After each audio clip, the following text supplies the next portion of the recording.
ओम नमः शिवाय। शिवजी सदा सहाय। ओम नमः शिवाय। गुरुजी सदा सहाय।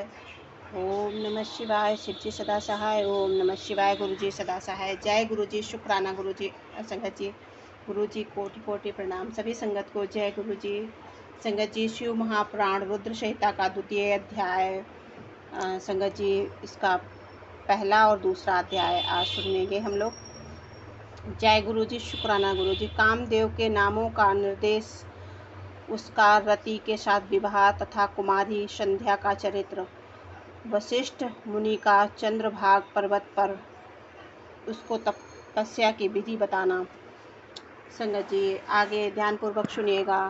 ब्रह्मा जी कहते हैं कि मुने, तदंतर मेरे अभिप्राय से जानने वाले मारीची आदि मेरे पुत्र सभी मुनियों से उस पुरुष का उचित नाम रखा दक्ष। यदि आदि प्रजापति ने उसका मुख देखते ही परोक्ष के भी सारे वृत्तांत जानकर उसे रहने के लिए स्थान और पत्नी प्रदान की। मेरे पुत्र मारीच और द्विजों ने उस पुरुष के नाम निश्चित करके उससे यह युक्ति युक्त बात कही। ऋषि बोले, तुम जन्म लेते ही तो हमारे मन को भी मतने लगे हो, इसीलिए लोक में ममंथ नाम से विख्यात होगे। मनोभाव, तीनों लोकों में तुम इच्छानुसार रूप धारण करने वाले हो। तुम्हारे समान सुंदर दूसरा कोई नहीं है। अतः काम रूप होने के कारण तुम काम नाम से भी विख्यात हो जाओ। लोगों को मदमस्त बना देने के कारण तुम्हारा एक नाम मदन होगा। तुम बड़े दर्प से उत्पन्न हुए हो, इसीलिए दर्पक कहलाओगे।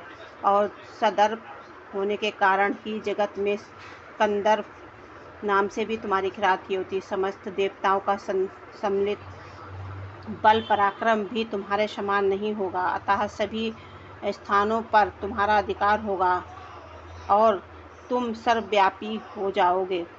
जो आदि प्रजापति है वे ही ये पुरुषों में श्रेष्ठ दक्ष तुम्हारी इच्छा के अनुसार पत्नी स्वयं देंगे। वह तुम्हारी कामनी, तुमसे अनुराग करने वाली होगी। ब्रह्मा जी ने कहा कि सुने, तदंतर मैं वहाँ से अदृश्य हो गया। इसके बाद दक्ष मेरी बात का स्मरण करके कंदर्प से बोले, कामदेव, मेरे शरीर से उत्पन्न हुई मेरी यह कन्या सुंदर रूप और उत्तम गुणों से सुशोभित है। इसे तुम अपनी पत्नी बनाने के लिए ग्रहण करो। यह गुणों की दृष्टि से सर्वथा तुम्हारे योग्य है। तेजस्वी मनोभाव, यह सदा तुम्हारे साथ रहने वाली और तुम्हारी रुचि के अनुसार चलने वाली होगी। धर्मार्थ, यह सदा तुम्हारे अधीन होगी।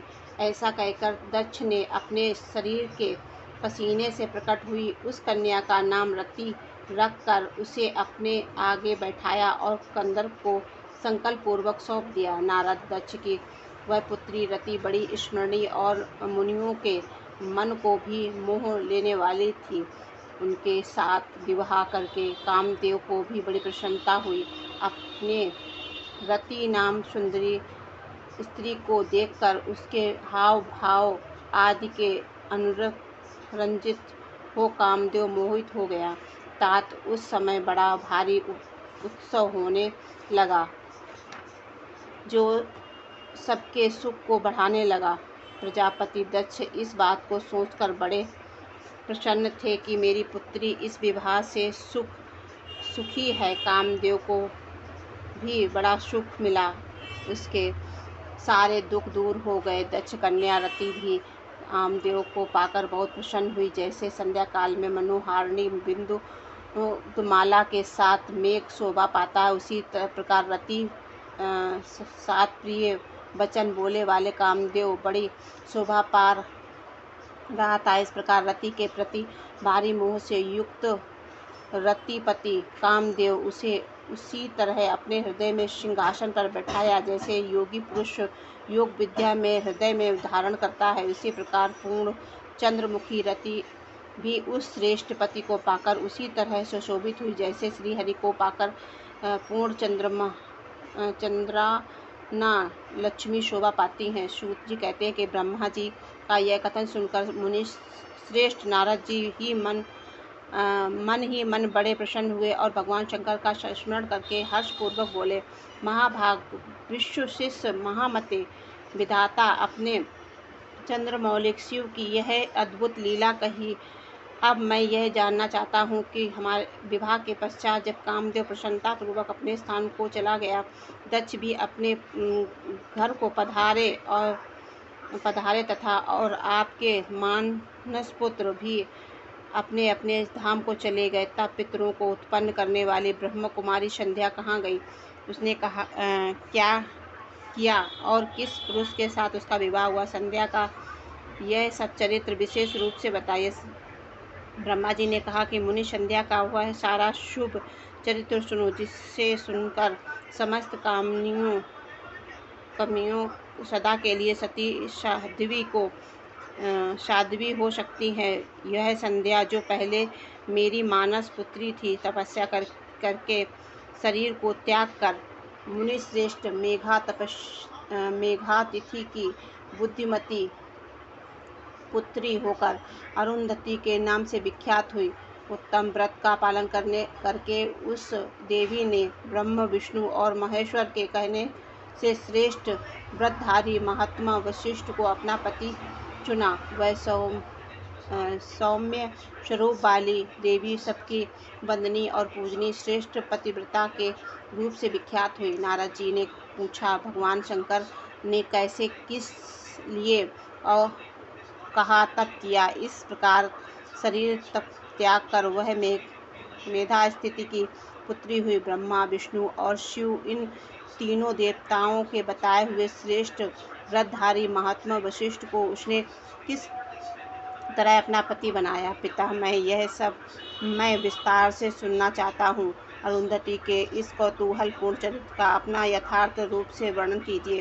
ब्रह्मा जी ने कहा कि मुनि, ध्यान से मन में एक बार सकाम भाव से आ गया था, इसीलिए उस साध्वी ने यह निश्चित किया कि वैदिक मार्ग से अनुसार मैं अग्नि में अपने इस शरीर की आहुति दे दूंगी।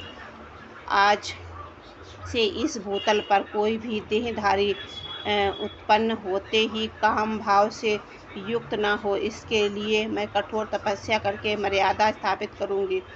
वास्तव में पूर्व किसी पर भी काम का प्रभाव नहीं पड़ेगा, ऐसी सीमा निर्धारित करूंगी। इसके बाद इस जीवन को त्याग दूंगी। मन ही मन ऐसा विचार करके संध्या चंद्रभाग नामक उस श्रेष्ठ पर्वत पर चली गई, जहाँ से चंद्रभागा नदी का प्रादुर्भाव हुआ। मन में तपस्या का दृढ़ निश्चय ले संध्या को श्रेष्ठ पर्वत पर गई हुई जान मैंने अपने समीप बैठे हुए वेदांगों के पारंगत विद्वान सर्वज्ञ जितात्मा एवं ज्ञान योगी पुत्र वशिष्ठ से कहा कि बेटा वशिष्ठ, मन विश्वमी संध्या तपस्या की अभिलाषा से चंद्रभाग नामक पर्वत पर गई है।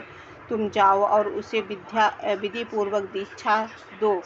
तात वह तपस्या के भाव को नहीं जानती है, इसीलिए जिस तरह तुम्हारे यथोचित उपदेश से उसे अभिष्ट लक्षण की प्राप्ति हो सके, वैसा प्रयत्न करो। नारद, मैंने दयापूर्वक उस वशिष्ठ को इस प्रकार आज्ञा दी। तब वे जो आज्ञा कहकर एक तेजस्वी ब्रह्मचारी के रूप में संध्या के पास गए और चंद्रभाग पर्वत पर एक देव सरोवर है जो जल यथोचित गुणों से परिपूर्ण मान सरोवर के नाम से शोभा पाता है। वशिष्ठ ने उस सरोवर को देखा और उसके तट पर बैठी हुई संध्या पर भी दृष्टिपात किया। कमलों के से प्रकाशित होने वाला वह सरोवर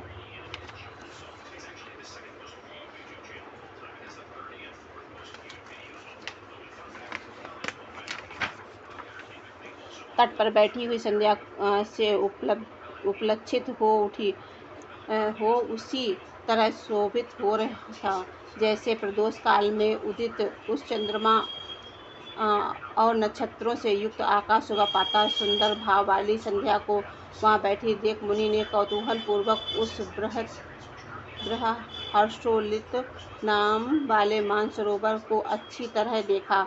उसी प्रकार भूतपूर्व पर्वत शिखर से दक्षिण समुद्र की ओर जाती हुई चंद्रप्रभा नदी का भी उन्होंने दर्शन किया। जैसे गंगा हिमालय से निकलकर समुद्र की ओर जाती है, उसी प्रकार चंद्रभाग के पश्चिम शिखर का भेदन करके वह नदी समुद्र की ओर रही थी।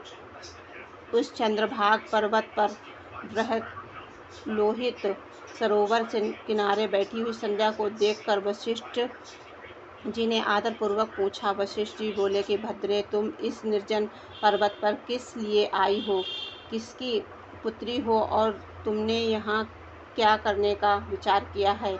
मैं यह सब सुनना चाहता हूँ। यदि छिपाने योग्य बात ना हो तो बताओ। महात्मा वशिष्ठ की यह बात सुनकर संध्या ने उस महात्मा की ओर देखा। वे अपने तेज से प्रज्वलित अग्नि के समान प्रकाशित हो रहे थे। उन्हें देखकर ऐसा जान पड़ता था मानो ब्रह्मचर्य देह धारण करके आ गया हो। वे मस्तक पर जटा धारण किए बड़ी शोभा पा रहे थे। संध्या ने उस तपोधन को आदर पूर्वक प्रणाम करके कहा कि संध्या बोली, ब्राह्मण, मैं ब्रह्मा जी की पुत्री हूँ। मेरा नाम संध्या है और मैं तपस्या करने के लिए इस निर्जन पर्वत पर आई हूँ। यदि मुझे उपदेश देना आपको उचित जान पड़े तो आप मुझे तपस्या की विधि बताइए। मैं यही करना चाहती हूँ, दूसरी कोई भी गोपनीय बात नहीं है। मैं तपस्या के भाव को, उसके करने के नियम को भी बिना जाने ही तपोवन आ गई हूँ। इसीलिए चिंता से सूखी जा रही हूँ और मेरा हृदय कांपता है। संध्या की बात सुनकर ब्रह्म वेदांताओं में श्रेष्ठ वशिष्ठ ने, जो स्वयं सारे कार्यों के ज्ञाता थे, उसमें दूसरी कोई बात नहीं छुपी। वह मन ही मन तपस्या का निश्चय कर चुकी थी और उसके लिए अत्यंत उद्यमशील थी। उस समय वशिष्ठ ने मन में भक्त वत्सल भाव शंकर का स्मरण करके इस प्रकार कहा कि वशिष्ठ बोले, शुभानने, जो सबसे महान और उत्कृष्ट तेज है, जो उत्तम और महान तप तथा जो सबके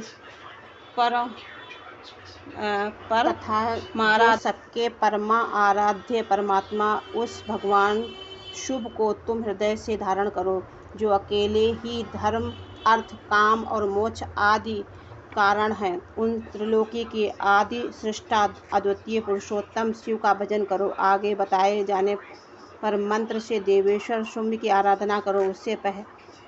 उससे तुम्हें सब कुछ मिल जाएगा, इसमें संशय नहीं है। ओम शंकराय नमः। ओम इस मंत्र का निरंतर जप करते हुए मौन तपस्या आरंभ करो और जो मैं नियम बताता हूँ उन्हें सुनो।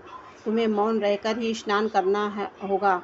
मौन आलंबन पूर्वक ही महादेव जी की पूजा करनी होगी। प्रथम 2 बार, छठे समय में तुम केवल जल का पूर्ण आहार कर सकती हो और जब तीसरी बार 6 माह समय आए तब केवल उपवास किया करो। इस तरह तपस्या की समाप्ति छठे काल में जलाहार और उपवास की क्रिया होती रहेगी। देवी, इस प्रकार की जाने वाली मौन तपस्या ब्रह्मचर्य का फल देने वाली तथा संपूर्ण अभिष्ट मनोरथों को पूर्ण करने वाली होती है। यह सत्य है, सत्य है, सत्य, इसमें संशय नहीं है। अपने चिंतन में ऐसा शुभ उद्देश्य लेकर इच्छानुसार शंकर जी का चिंतन करो। वे प्रसन्न होकर तुम्हें अवश्य ही अभिष्ट फल प्रदान करेंगे। इस तरह संध्या को तपस्या करने की विधि का उपदेश देकर मुनीश्वर वशिष्ठ यथोचित रूप से उनसे विदा ले वहीं अंतर्ध्यान हो गए। जय गुरु जी, शुक्राना गुरु जी, अनंत कोट शुक्राना, हर एक सांस शुक्राना। संगत जी, मंत्र जाप कर रही हूँ, मेरे साथ साथ आप भी कीजिए। ओम नमः शिवाय, शिव जी सदा सहाय। ओम नमः शिवाय, गुरु जी सदा सहाय। अनंत कोटि शुक्राना गुरु पिता, इतने रूपों में दर्शन देने के लिए, हर पल संभालने के लिए और प्रतिदिन आने का वादा करके आप किसी न किसी रूप में गुरुपा अनंत कोटि शुक्राना, श्वास श्वास शुक्राना। जय जय गुरु जी, धन धन गुरु जी, शुक्राना गुरु जी, जय गुरु जी, शुक्राना शुक्राना शुक्राना शुक्राना।